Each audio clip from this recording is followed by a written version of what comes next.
ஒரு கோழி அடை வச்சேன். 20 நாள் ஆச்சு. அந்த கோழி படுத்து கிடக்கும் பார்த்தீங்களா, அது தற்செயலாக வெளியில் எந்திரிச்சு இற உறக்க போயிருந்துச்சு. வெளியில் போய் இப்படி நெளிச்சு விட்டு வரும். நான் முட்டையை பார்த்தேன். ஆச்சரிய மக்களே, 20 நாளாக ஆன போது 2 முட்டை லைட்டாக கொத்தி இருந்துச்சு. எனக்கு சந்தோஷம் தாங்க முடியல. குஞ்சு பொறிக்க போகுது அப்படின்னு சந்தோஷமாக காத்துக்கிட்டு இருக்கேன். திரும்ப வந்து அது படுத்துக்குச்சு. நேற்று 21வது நாள் தூக்கி பார்த்தேன். கோழியை தூக்கிட்டு 2 குஞ்சு வெளியில் வந்துருச்சு. அப்படியே வச்சுட்டேன். இன்னைக்கு காலையிலேயும் தூக்கி பார்த்தேன். அதே 2 குஞ்சு. மத்தியானம் கிளம்பும் போதும் தூக்கி பார்த்தேன். அதே 2 குஞ்சு. 21 நாளைக்கு முன்னாடி எப்படி முட்டையை வச்சனோ அதே மாதிரி 8 முட்டை அப்படியே இருக்கு மக்களே. 2 முட்டை மட்டும்தான் உடைஞ்சி குஞ்சு வெளியில வந்துருக்கு. 8 முட்டை அப்படியே இருக்கு.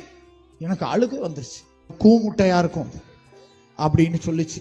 உடனே நான் சொன்னேன், சரிம்மா என்ன செய்யறது, அது பொரிக்க மாட்டேங்குது, இதை எடுத்து ஆம்லேட் போட்டு தாங்கம்மா சாப்பிடலான்னு சொன்னேன். ஆம்லேட் போட முடியுமா? இப்ப என்னதான் செய்யலாம்? அவ்வளவுதான். பக்கத்துல போட்டுறாதீங்க. இத்தனை முட்டைகள். இயேசு என்ற தாய் கோழி அடை வச்சிருக்கு.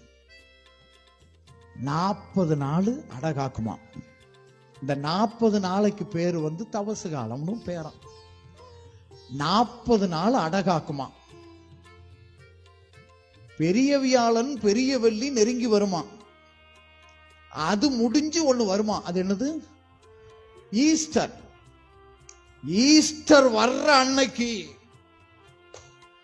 முட்டை உடைஞ்சிருக்கணும். முட்டை உடைஞ்சிருக்கணும். புதிய படைப்பாக புதிய கோழி குஞ்சு போல அப்படியே வெளியில வந்து சிலு சிலுத்து நிக்கணும்.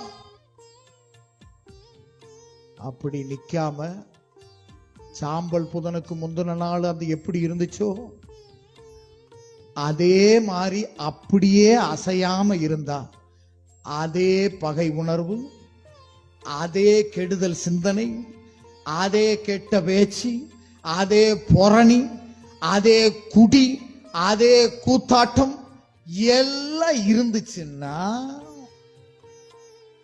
இந்த முட்டைக்கு பேர் என்னப்பா? உங்க பிள்ளைங்க தான் சொல்லுது, நான் சொல்ல.